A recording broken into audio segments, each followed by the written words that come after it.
P D P کا کیا stand رہے گا اس پر؟ باقاعدہ طور پر ہم نے 5 اگست سے پہلے بھی مرکزی سرکار سے اس وقت بھی مؤدبانہ گزارش کیا کہ ریاست جموں کشمیر کا جو مسئلہ ہے یہ بات چیت کے ذریعے حل کرنے کی ضرورت ہے، لیکن بدقسمتی یہ ہے کہ ہم ریاست جموں کشمیر کے لوگ جو امید بیٹھ کے لگے تھے کہ نریندر مودی صاحب 2014 کے بعد جب وہ باقاعدہ طور پر 2/3 میجارٹی میں پرائم منسٹر آف انڈیا بن گیا تو پورے جموں کشمیر کے لوگوں کا ایک امید بڑھ گئی کہ اب ریاست جموں کشمیر کا مسئلہ انشاءاللہ بات چیت کے ذریعے حل ہو جائے گا، لیکن بدقسمتی سے قانون اور پہلی بار ہم نے یہ دیکھا ہے کسی سٹیٹ کو یو ٹی یو میں تقسیم کیا گیا ہے، جبکہ جموں کشمیر لداخ کرگل ایک ہی سٹیٹ تھے۔ اب مرکزی سرکار نے جموں کشمیر کو سٹیٹ کے بجائے 2 یو ٹی یو میں تقسیم کیا ہے،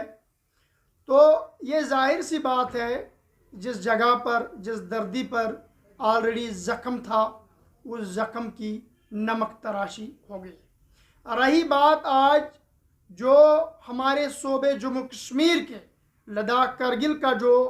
ایریا ہے وہ جموں کشمیر کا ایریا ہے، کیونکہ جموں کشمیر لداخ کرگل یہ ایک ہی سٹیٹ ہے۔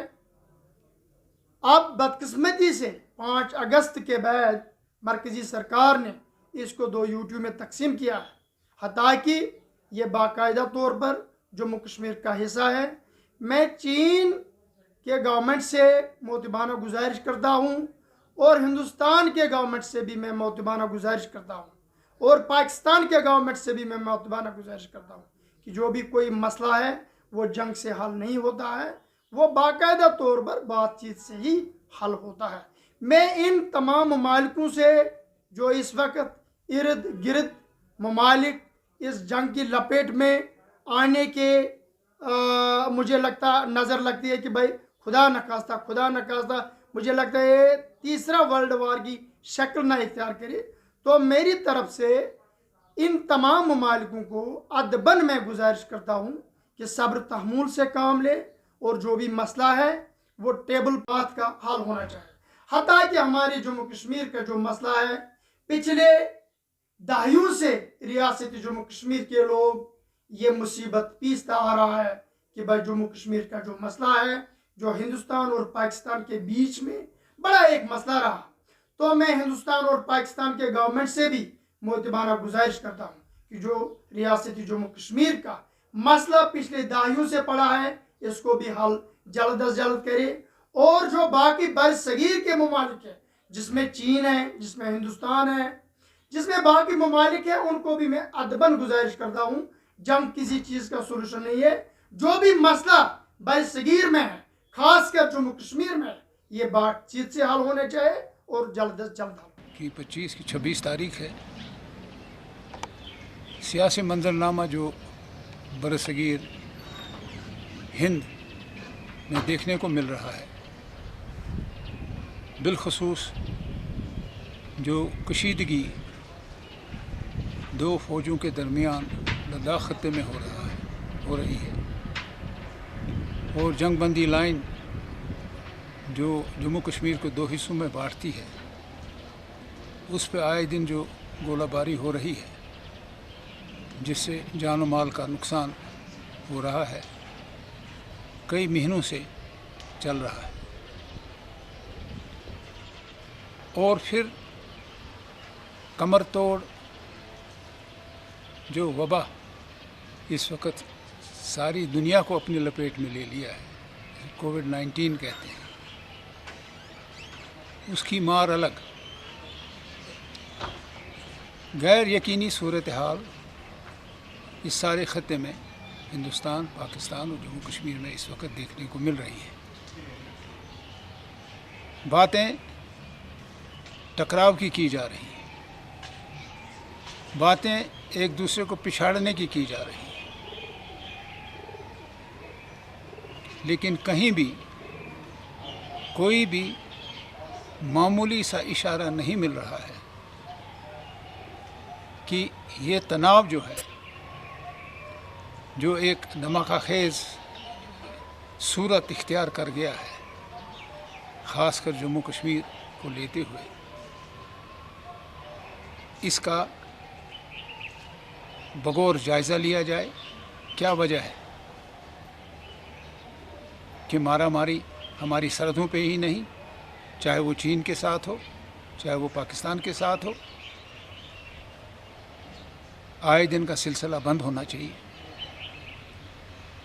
کووڈ-19 کی بیماری نے لوگوں کا برا حال کر دیا ہے۔ سرکار کے پاس پیسے نہیں ہیں، بیکاری عروج پہ ہے، اور جو خزانہ عامرہ ہے وہ قریب قریب خالی ہو چکا ہے۔ اس میں اس قسم کی آواز اٹھنی